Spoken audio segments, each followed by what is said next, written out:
Come with us on a journey to a place where information is unlocked, knowledge is gained, and the exchange of experiences welcome.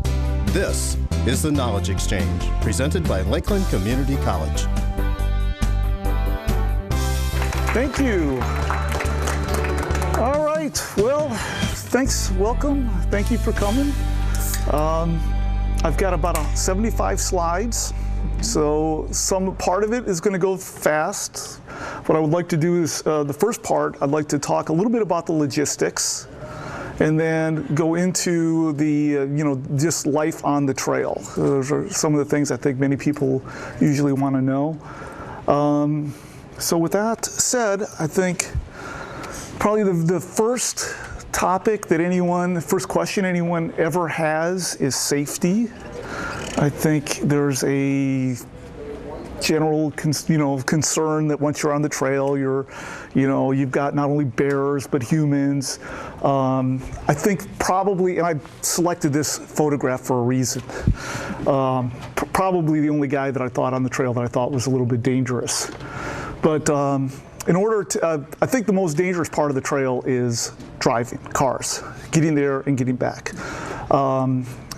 Statistically, there's 2 violent crimes on the trail per decade. At least that's what's being reported. And there are several million people that use the trail every year. So, but with that said, when I was on the trail, the year I was on the trail, there were 2 incidences of violence that I was aware of. One was 2 guys were shot. Wasn't really on the trail, but it was adjacent to the trail.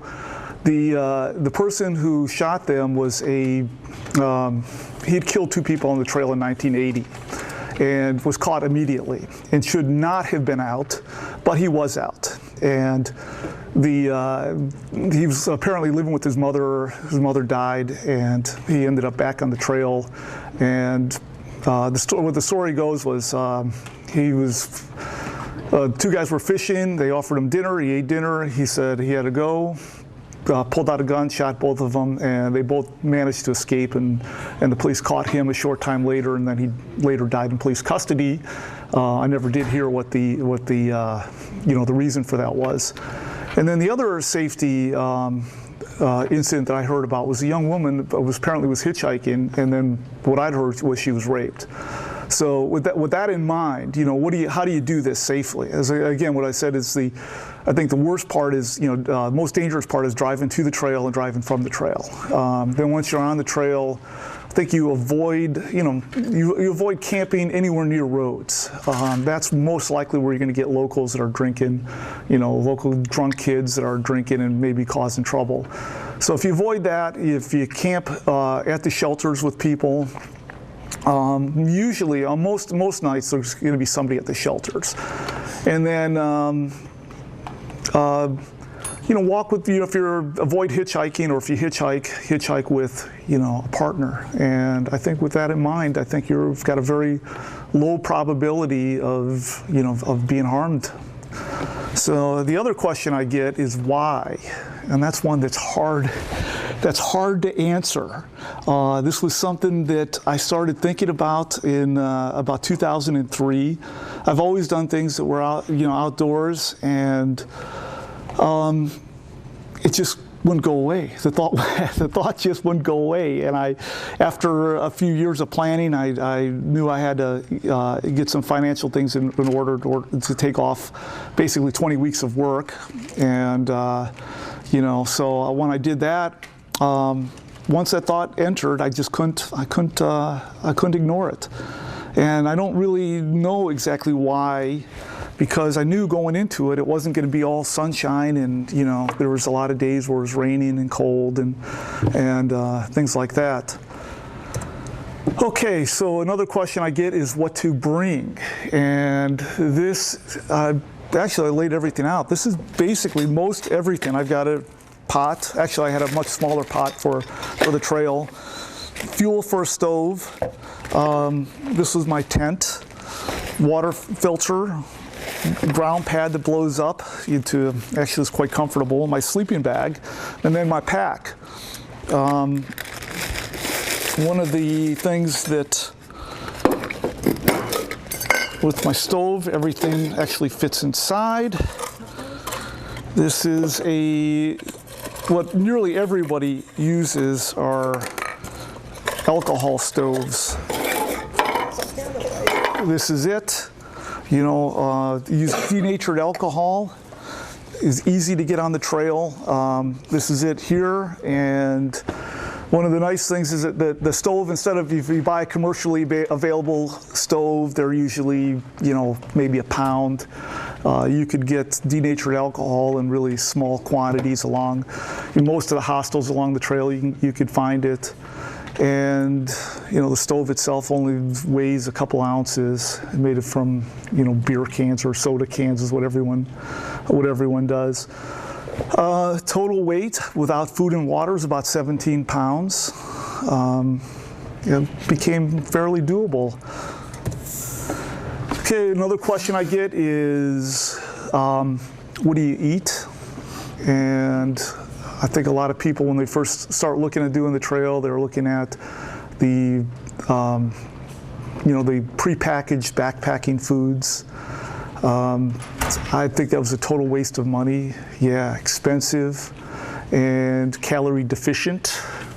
When you're on the trail, I think you're probably going to be burning 4, 5, 6, 7, 8,000 calories a day. I would often walk. No, there were days when it was flat, I'd walk 30 miles. But usually I think I averaged about 17 miles, including the 0 days. So what you need is high calorie, you know, it's calorie dense foods. What I liked is I'd get those dry tortellinis and macaroni and cheese. I always had olive oil. I always made sure every evening I put olive oil in everything to add some extra calories. And everything can be bought at local grocery stores. There was no need, I did no pre-planning. All I did was, the only planning I did was the airline ticket and a shuttle to the trail, and that was it. Everything else I got along the way. Some common trail terms. AT is probably one you're all familiar with. 0 is a 0 mileage day when you maybe hang out at a hostel or a shelter.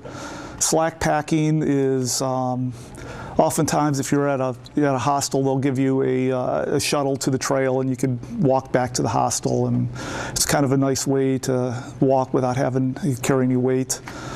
Stealth camping is usually refers to, you know, camping in unauthorized places off the trail where you just kind of go off into the woods someplace where nobody's likely to see you. One of my favorite is yogi. This was when you're on the trail, let's say food becomes really important. And you never asked for food, but you always made yourself available for food. And so you wanted to be in the right place at the right time when food was available. And somebody couldn't help but invite you to share whatever they had. So that was fun. At the one of the last nights, we were at a commercial campground, and we were trying to decide, do we pay for camping or do we stealth camp? And you know, the argument went something like this: but if camping costs money, but we were trying to decide if we could yogi more food than the $10 camping fee. Bounce is another term. This is where if you find a good grocery store, you could send stuff ahead, or if you know that there's going to be shelters available, you could send your tent ahead, just send it to a post office and pick it up later. White blaze is the trail markings, and then yellow blaze refers to highway road markings, basically hitchhikers. There were people along the trail that did very little walking, but always kept up with everyone. And they were called yellow blazers. This here is Springer Mountain in Georgia. I started at the south and went north. Next to me is my 12-year-old niece. She was 12 years old at the time. She wanted to do the first part. She had a week off from school. I told her before she begins, that she needs to be able to go to the gym and she needs to be able to run 5 miles. And if she can do that, she'll be happy. If she can't, she's going to be miserable. And for about 3 months, she went to the gym 5 days a week. She ran every day, and her trail name became Sonic because she was faster than most of the adults. Now, I also made sure that she didn't carry more than 15 pounds in her pack. But she became a trail legend that year because I had ran into people throughout the entire trail that either knew that she was walking with me and asked me about her, or made comments about this, 12-year-old girl that was on the trail early on in the trail. So, and then this is what a typical shelter would look like. At the beginning of the trail, people tended to hang out and kind of share stories or, drink, smoke, whatever, By the end of that trail, everyone just wanted you get to the shelter, you're tired, and that's it. You made your dinner, and, you want to go to sleep, and that was it. But the beginning, and then plus at the beginning, there was a lot of people that really didn't make it very far. They may have done a week or 2 weeks and then ended up dropping off. Throughout the entire trail, I kept waiting for like a milestone to feel like something, like, the first 100 miles, people said, well, first 100 miles, you'll feel like you've accomplished something, or the first state you get into from one state to another. But it always just seemed like one day after another. It never did feel like there was any milestones. But I remember stopping here. This is our first new state. And then here are a couple guys that I knew along the trail. Now, I look at this photograph and I wonder what the heck does the guy have a hammer for? He was a carpenter and he was carrying it was a big hammer. I think he said it weighed like 28 ounces or something like that. I don't have no idea what he was, but his pack was super, super heavy. And usually by this time in the trail, people have figured out what they need and what they don't need, and they just mail everything home. Okay, this is at the end. My niece did the first 103 miles. My sister came and picked her up, and that's where we separated. Okay, this guy is the most amazing person I'd ever met on the trail. His name was 00 because unlike 2020, he was legally blind. And when I met him, I had absolutely no idea he was blind. Somehow he knew my name, and it never occurred. I took this photograph. I had not any idea that he was blind. I remember him using his hiking poles, like sweeping them across the ground like he's blind, and I thought he was goofing off. And somebody the next day told me that no, he was blind, and you could Google his name. Not only did he complete the AT, last year or the year before, I'd read that he had also completed the Pacific Crest Trail. And when the story somebody had told me about him was that he was supposed to hike the trail with one of his friends. His friend never showed up, so his sister brought him to the trailhead. And then he started asking people, "Okay, could I, hike behind you?" Most people turned him down. Somebody finally said, "Yeah, sure." And he went from one group of people to the other the entire trail. At one point, he told somebody that I knew that they asked him, like, "Well, how are you doing?" He said, "Well, I fall down a lot." So he fell down like every single day. What it was described that he had like no vision directly ahead of him and very little vision, peripheral vision. So he could see his feet a little bit, but the trail's really rough and rugged and there's roots and stuff, so he was constantly falling. And he got up, kept going. And you Google his name, 00, you'll find several articles about him.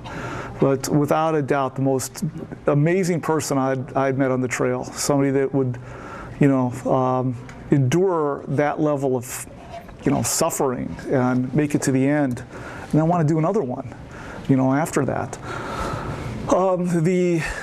If anyone's read the Bill Bryson's book, Walk in the Woods, he talks a lot about the balds.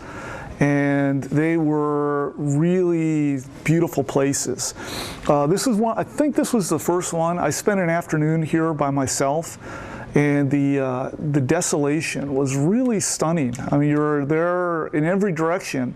All you see is mountains, no civilization in any direction. It was really a pretty amazing experience that afternoon. Going up to, for some reason, we had kind of a fear of the Smoky Mountains. We knew there were a lot of elevation changes, and every day we were kind of talking about how do we get through this? How do we get through this? I mean, the trail does a lot of ups and downs. And it turned out the Smoky Mountains were nowhere near as difficult as we had expected. And the Smoky Mountains were actually one of the most beautiful places on the trail. I don't think I have any photographs, but what I've found most beautiful, and one of the memories I have of the trail is walking through the woods and having the woodland wildflowers out. So you're walking along the trail, and the trees didn't have leaves yet, but the woodland wildflowers were in bloom, and it was really quite beautiful. And the shelters were kind of nice in the Smokies. They often had a fireplace. What you see on the right is a chain link fence. Now, the Park Service thought that it would be a good idea to put a chain link fence so that people could camp without bears getting into the shelter. What they found is that people would lure the bears to the shelter and then feed them through the chain link fence. So there was talk about all of the shelters having the chain link fences removed for that reason, because it was making the problem a lot worse rather than helping. And most of them, I think only one or two of the shelters, maybe two shelters, I remember they still had the chain link fence. Oh, and that guy there with the red bandana, his name was Red Eyes. He's one of these guys that he was without a doubt the best hitchhiker. I am still surprised at how easily he was able to get a ride. I mean, he could put his thumb out, he could be off the road, and people would stop. He just kind of looked like a fun guy. He was also a train wreck, and we all knew something bad was going to happen to him. We knew that he wasn't going to make it. His brother did a through hike in 2003. I think he did part of the trail with him then, and he wanted to do the entire trail. And he was just with something. We knew something bad was going to happen. He was taking drugs and kind of staggering, and he often didn't even know. I remember one time I was walking behind him, and he was staggering. He had absolutely no idea that I was even behind him.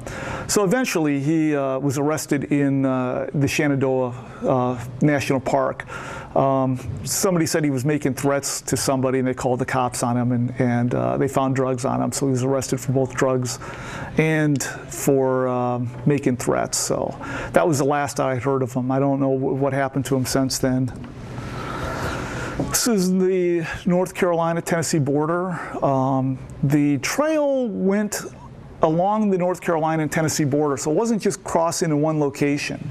I think the state boundary was based on the high points of mountains, at least as near as I could tell when I was there. So there was a lot of elevation change, a lot of really beautiful mountains just along that boundary. The Smokies were, like I said, spectacularly beautiful. You were at an elevation. That was the highest point, if I remember correctly. The Smokies were the highest point in the trail, so you're often walking in a cloud, and so you'd see scenery like this many days. Nothing dries in the Smokies. You're in a cloud, on 100% humidity. This was a night that it was almost snowing. I think we may have some snow flurries. Rained all day. Everyone's gear's wet. Absolutely nothing dries. Again, we were walking in a cloud. It was it was Smoky Mountains. I think this was after our first, what we'd considered at the time, like high mileage day. I think it was just under like 19 miles. I think we walked that day out. Once you get out, you know, there's a lot of hostels at the, you know, the trailheads where you enter a road. And so this was kind of a place where, you know, after 4 or 5 days, you could have access to beer. and it was, people just hang out, and, you know, there was a fireplace there, so you get out, you're tired, your feet hurt, and you could relax and drink beer.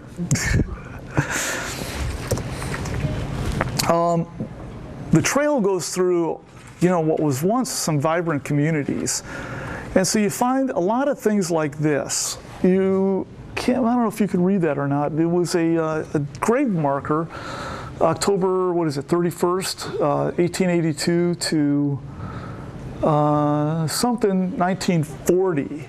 And this was common. There was a lot of old houses, grave markers, things like this that you would encounter along the trail. And I don't know, I was always moved by that. I was always moved by walking through, you know, seeing what was once vibrant communities, and now, you know, not much was left. This here was, without a doubt, my favorite stop. I had the last bed. That was my bed. I was the last one to get a bed that night. Elmer Sunnyside Hostel in Hot Springs, North Carolina, I think it was. It was an old Victorian house run by Elmer. He made really spectacular breakfasts and dinners. It's one of these houses where it's got the old Victorian wallpaper, books. You could just kind of sit out on the porch and read, you know, or hang out. It was a nice place to rest. This was another war, you know, some more, you know, tombs, graves. I don't know if I actually stopped to look very closely at these. Somebody later that day told me that was the story behind that. Supposedly there were 2 cousins and a friend of theirs. After the Civil War ended, they were going home, and they were supposedly ambushed and killed, you know, after the war. So that was the story I'd heard about these graves. Several people did not bring a tent. I did. I really enjoyed having a bug-free environment at the end of every day. Several people I knew put DEET on their face, and they would, you know, save a couple pounds. And I just liked having that, knowing that at the end of the day, I had a place where there were no mosquitoes, no biting flies. You know, it was a little bit of privacy. And see, these are some of the balds of Tennessee. Again, this is another really spectacularly beautiful place. These balds were about 5,000 feet in elevation. Windy, and just, you know, places where you could see, you know, miles in any direction. And usually there were, you know, this part of the trail, there really weren't any houses, anything except, you know, what you see there. Oh, this is a retired school teacher, and he was angry at his principal. And the story he told us was that he was working for several years. This was his life. Hiking the Appalachian Trail was his lifelong dream. And he had shared that with his kids. And he'd intentionally transferred to several different schools during the previous 2 or 3 years. Knowing that he was going to retire, he wanted to contact as many kids as possible. He worked out with some sort of arrangement with his principal to share the experience while he's on the trail. Well, his principal did not come through with the technology and did not allow him to contact the kids. So he was angry about that, and he was writing these letters or postcards And I remember we were all, like, he'd read these to us, and we were all thinking, like, oh my God, this guy, what's this principal thinking? And they wouldn't be threatening. He would just be like saying something about what a wonderful experience this would have been to teach the kids this, this, and this. And we were all thinking, like, wow, this principal is getting these letters state by state, coming closer, and this guy's coming closer and closer and closer. So all summer long, he was sending, from every state, he would send his principal another postcard. And that was another funny thing about that. He's got this umbrella hat. Trail days was a couple days before that, and somebody stole his umbrella. The only person I know who had an umbrella on the trail. And so he temporarily got an umbrella hat before he had an umbrella mailed to him. So this is another beautiful place, the Mount Rogers area in, was that Northern Virginia? They had wild ponies, so that was, oh, and then Virginia. One of the things I made a point of doing is get up early, hike while it's cool. It's called, the magic hour, the time just after sunrise or just before sunset. It's cooler, and a lot of the animals have more activity. So you would, as you're walking, you'd see the deer, you'd see the animals. Plus, it got you an early start, and I was able to do long distances while taking plenty of breaks throughout the day. I wasn't forced to continue to walk, but by starting early and walking the entire day, I tended to get a lot of miles in, a lot more than I think the average person was doing. And I think it was just being disciplined. Just get up early and get out and walk. And again, I was always fascinated by life along the AT. Who was living there prior, in previous decades. This was an old farmhouse that I'd encountered. Stones were stacked on top of each other. I always try to find the date that this was built, and I never did. But you encounter many things, old remnants like this. The lizards were, like the southern part of you'd hear them all over.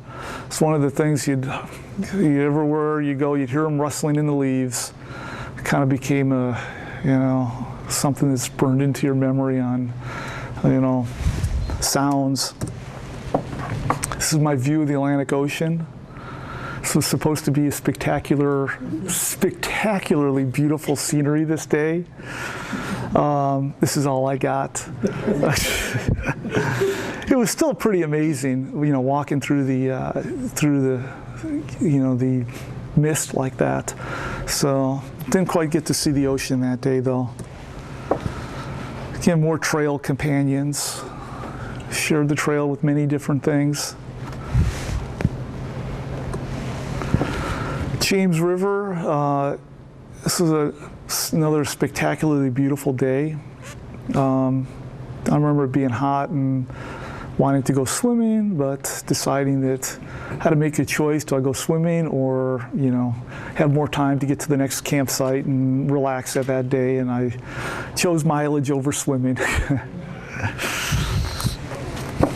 And then you get a lot of signs like this.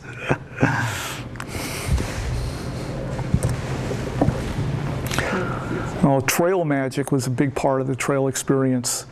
That's when something unexpected happens along the trail. And this time there's I met a former thru hiker. He claimed to have hiked the trail twice before. His trail name was Crutch. And one of the odd things about some of the trail people that you encounter is he had no obvious way of making a living. But yet, and he's way too young to retire, and yet he spends most of his life along the trail. And he was supposed to be doing his third through hike this year.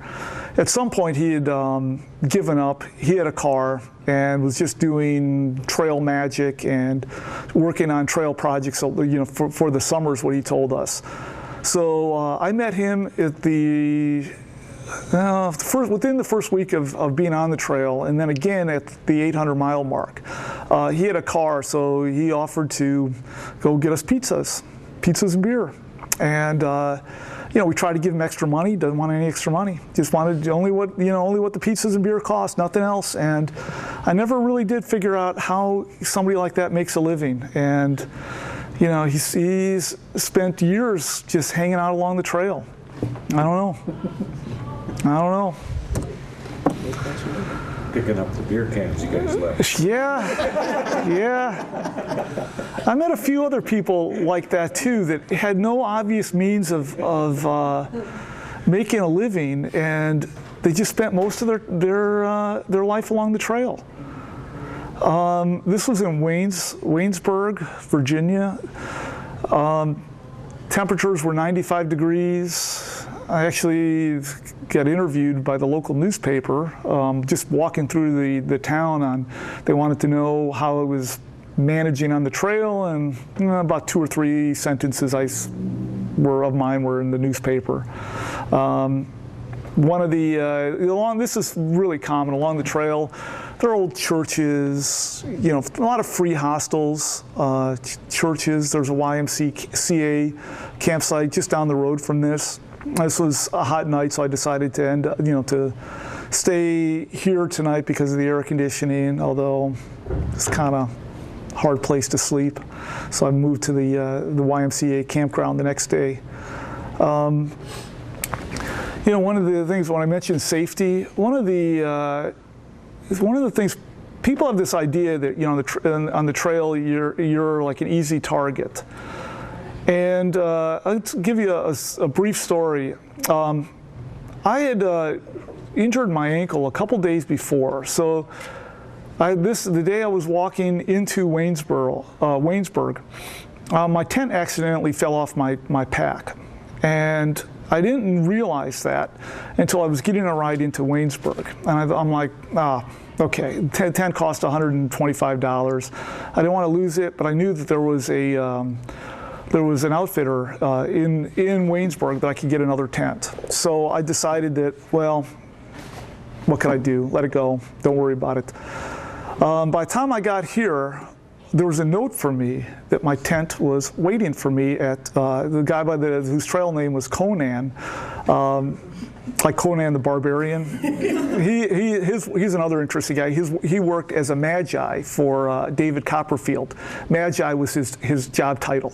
He was the guy that would push cars, like if David wanted a car to disappear, the Magi were the people that actually pushed it so that they had a certain number of seconds they had to move objects, and somehow he ended up with my tent. And I asked him, I didn't get the tent from him that day. I ran into him a couple days later. My tent came to me by somebody else whose trail name was Baracus, like in the A-Team. And I asked him, well, how did you get my tent? Who knew that was my tent? And I never did find out, but I could trace it back, like at least 5 people had my tent that day. And somebody had recognized, see, nobody knows anyone's real name. You'll go by trail names. And somehow they knew that it was, that tent belonged to me. And I think that there are such limited access onto the trail and off of the trail that I think what happens is that people are very much aware of who's on the trail and who's not, or who's on there, who looks suspicious, who doesn't look suspicious, and they pay attention to the details like that. So somebody had seen that I had that was my tent, and they made sure it got back to me.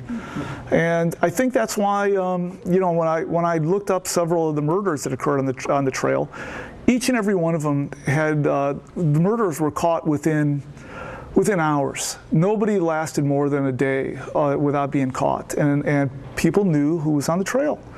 They knew exactly who was on the trail, and every time they got caught, and so if you wanted to do somebody harm, I think you had one chance, and only one chance. That is, unless the parole board lets you out.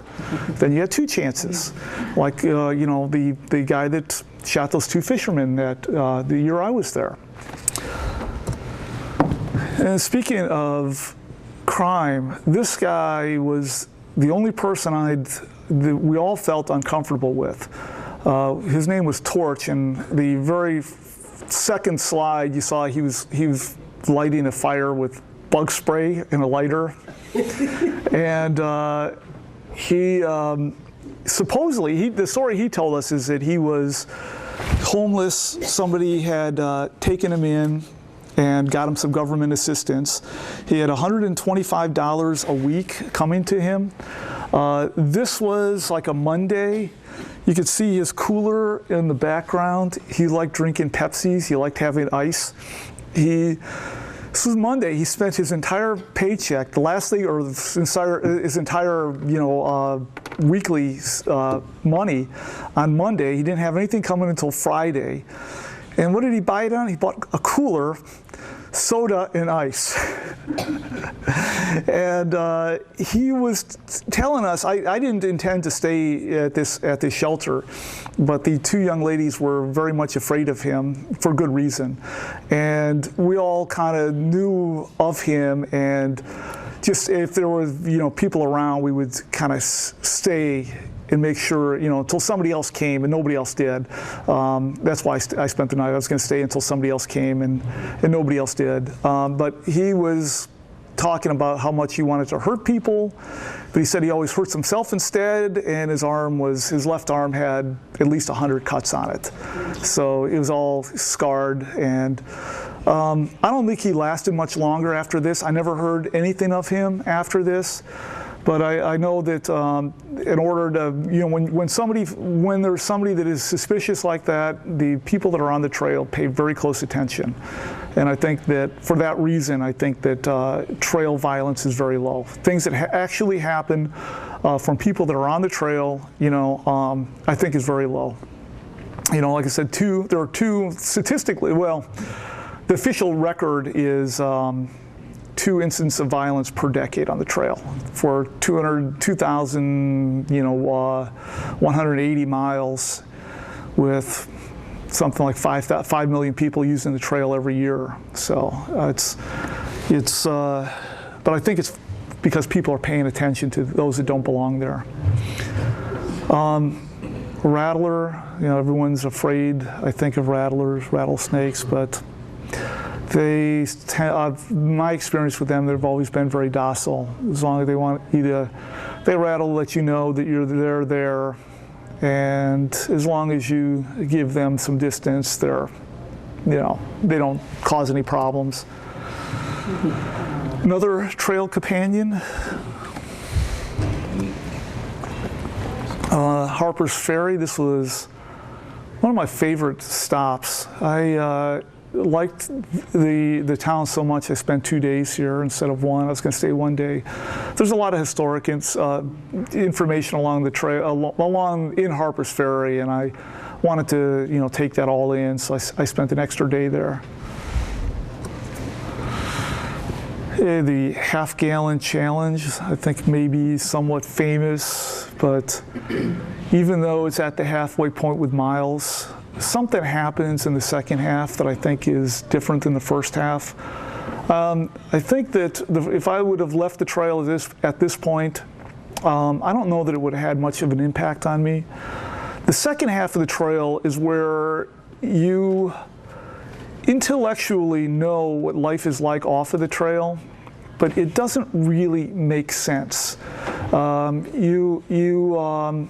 You can't really imagine that in an emotional way. It seems very distant. It's like, you're going to be sleeping in your own bed at some point, but you can't really feel what that's like. You don't really know what it's like, and that happens in the second half of the trail. I think that somewhere along the second half, the trail experience really changes.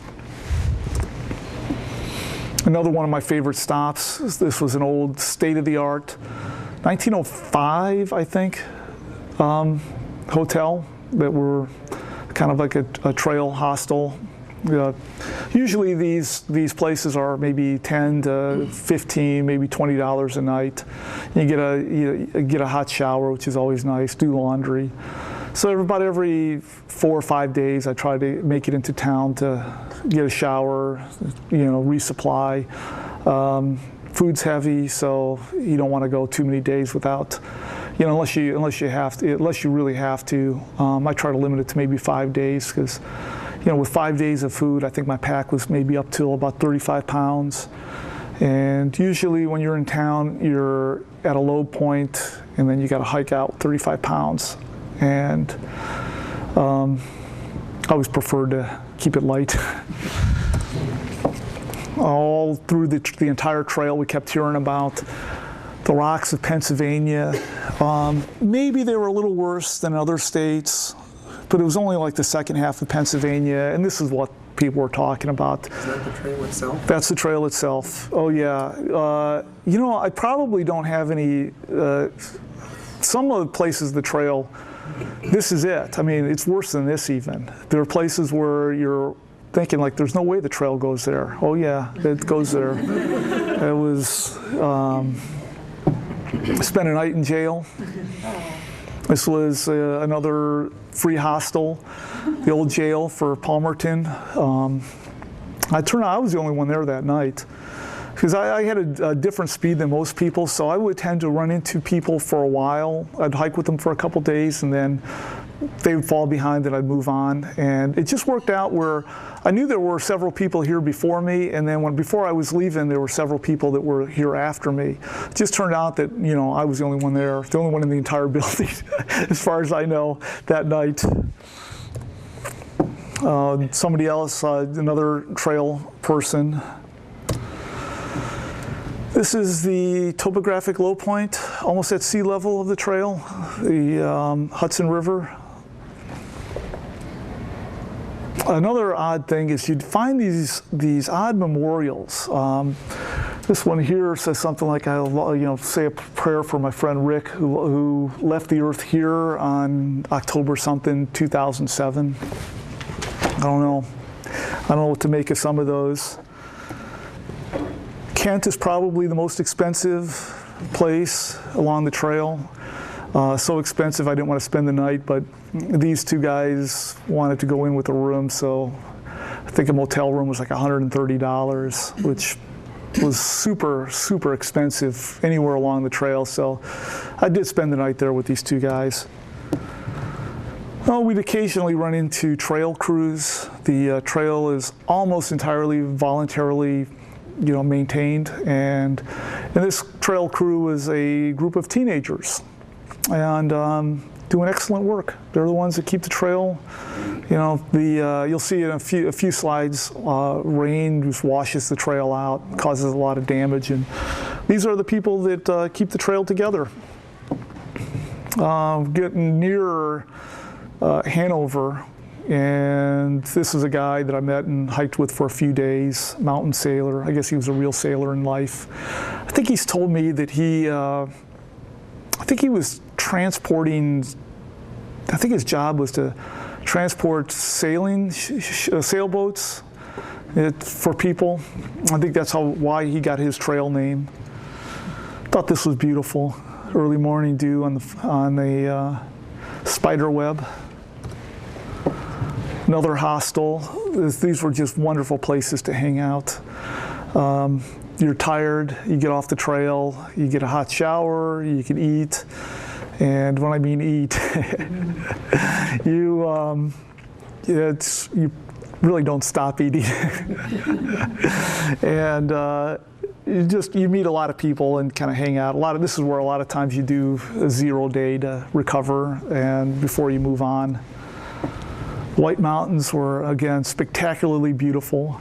I just can't overemphasize how beautiful these were, and hard. I mean, super hard. Going down, I found this at the bottom of the trail after crossing. Places that I was, if you happen to fall along there, I don't think there's a good outcome along some of those.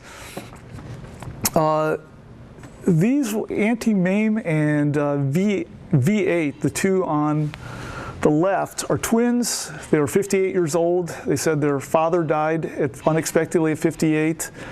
And they decided they wanted to do something. One of their husbands hiked the trail the year before, so they decided to hike the trail together. And I met them much earlier in the trail. They had to get off for some family reason, and then I just unexpectedly had met them here, and we spent an afternoon together. White Mounds again. These are spectacularly beautiful. Really scenic. The White Mountains are, well, they're called the Presidential Range. They're named after the presidents. This is the Franconian Ridge, I believe refers to Lafayette, Washington's general, I believe, if I remember that correctly, where you walk along that ridge for a while. One of the most popular parts of the trail, and for a really very good reason. Mount Washington is in the distance, and let's say the most accurate forecast for this area is what you could see. I made the mistake of thinking that I could I wanted to see Mount Washington, and I looked like the forecast, everything I could tell was it was going to be a nice day the next day. And I thought, well, okay, I'll just, spend the night a little bit early, get up early, spend my day at Mount Washington. But this is the warning going up that it is the worst weather in the continental U.S. And I ended up with, gusts of 45 miles an hour, sustained winds of something like 35 miles an hour. When I was going up over some of the ridges, the wind was so strong I would have to crab walk just to keep from being blown over. Even my hiking poles would get blown around, so it was hard to even use them. It was so windy. This was also an experiment. I had cut off rain pants for a while, but I bought them at Walmart, and they kind of separated, and they turned out to be either a cut off rain skirt or kilt. I managed to duct tape them together so that and it worked. Nobody. One of the things is nobody had rain pants. We just had a rain jacket. Your pants were always wet, and you just endured one more thing you didn't really want to carry. It was a little bit uncomfortable, but the alternative was to have to carry something in your pack that weighed extra weight, and say if there was a place on the trail where I could say, it was a milestone, maybe this was it, where I got to the last state. Again, even making it to the very end, it never felt like it was a big deal. We kept thinking throughout the trail that, when we get to this point, it's going to feel like a big deal. We get to this point, it's going to feel like a big deal. And it never really did. It never felt like it was anything more than the next day. And the next 250 miles was ankle-deep muck and rain every day, rain, record cold. This is it. This was every single day for weeks. I did not think that my feet would hold up, but they did. I thought there's no way you could walk with wet feet 15 miles a day or more and not have, get blisters or have your feet hold up, and they did. I don't know, can't really explain that, but they did. This is what many people consider the hardest mile of the trail, and yeah, I agree. This is the trail. It goes under these rocks. You could Google Mahoosuc Notch. You'll see a lot of photographs of other people, walking over boulders, and this was definitely one of the hardest days of the trail. Lemonade and I hiked together for a while. She got her name because she wanted to dye her hair blonde, but it turned out green.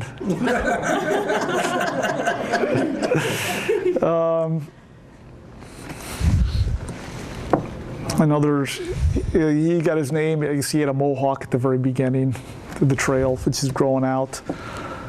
This was with the record rain. We were unable to cross the trail at one point. Maine has no bridges. And we ended up walking back up the trail and then finding a stream and walking up to the point where we could find a place to cross, and managed to get across and tie a line, and then so that we could all cross and then continue.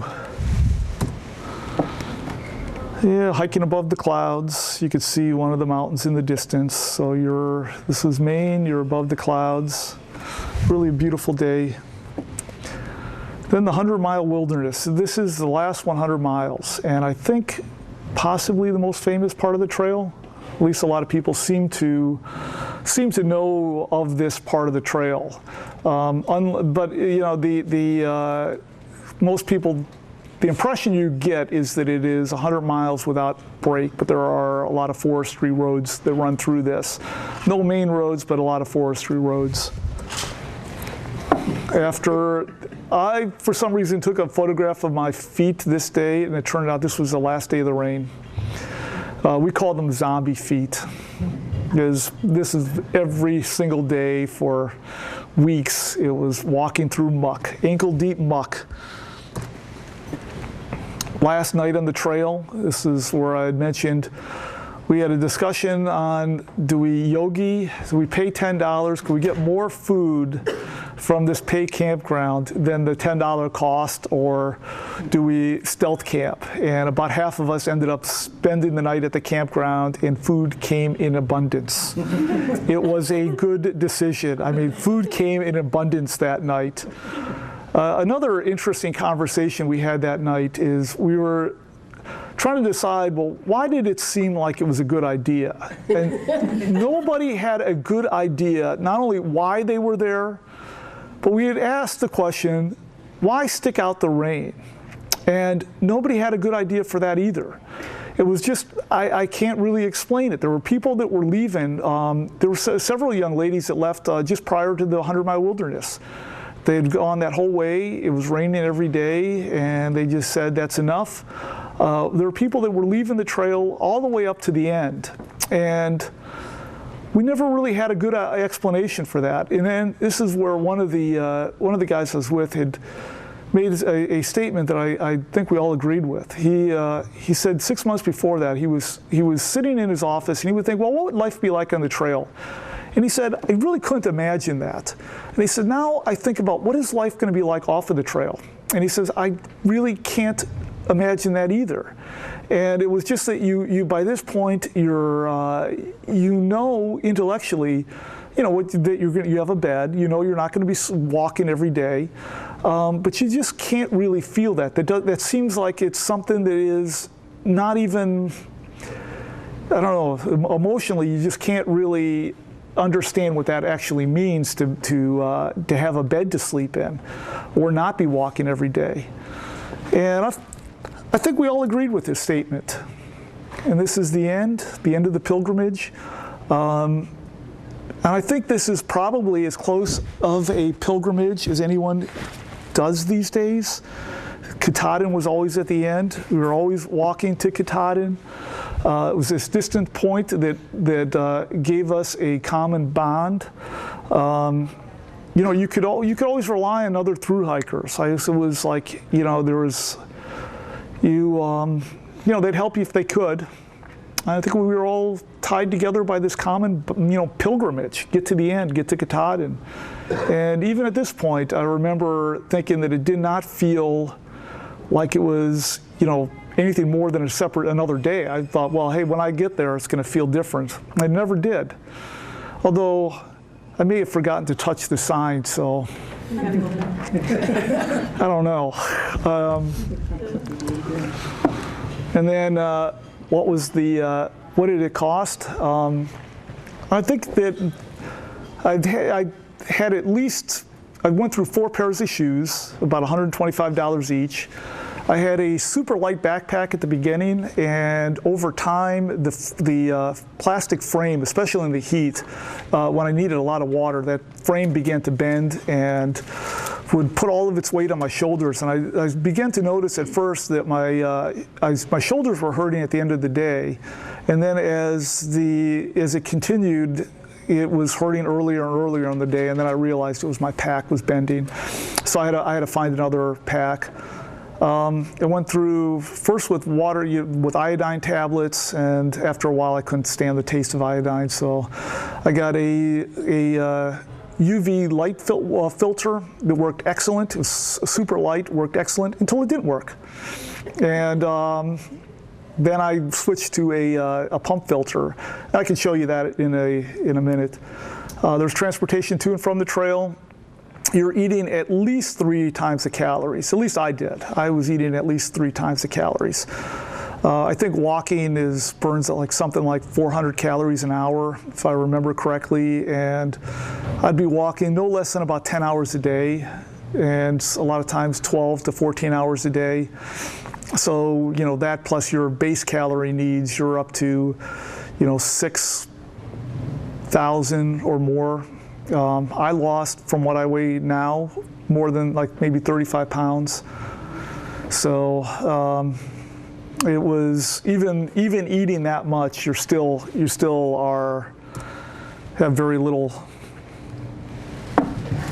You still don't get enough calories. And it took me 131 days. So I think the best estimate is about $4,000 to $5,000 for being on the trail, food. It's mainly food, gear, a few of the hostel stops, $10, $15 here and there. And then the ride back from Kathadin, I hitchhiked to Millinocket and then took the Greyhound bus back. And on the Greyhound bus, I learned all kinds of things. One of the things I learned is one young man was putting nails in his nose. And he assured me that all of us could do that. And he said that we could do, he's able to do 3 nails at a time. But he assured me that it's easy, and if I want to try it, he had some extra nails that I could try. And with that said, are there any questions? Yes? What was the time of year? I started in April, and I ended on August 17th, 2008. What was your I went from south to north, yep. What was your trail name? My trail name was Rabbit. Rabbit? Long legs. Yeah, I think the long legs was the... Do you pick your own, or does it get put on? Well, it's a combination of both. There were several people that had trail names like Meat Bag, and I don't think Meat Bag chose his trail name. You get across the Hudson. There's a bridge. There's the I think it was the George Washington Bridge. Oh, okay. So is it a bridge that cars are on? Cars, yep, yeah. There were just.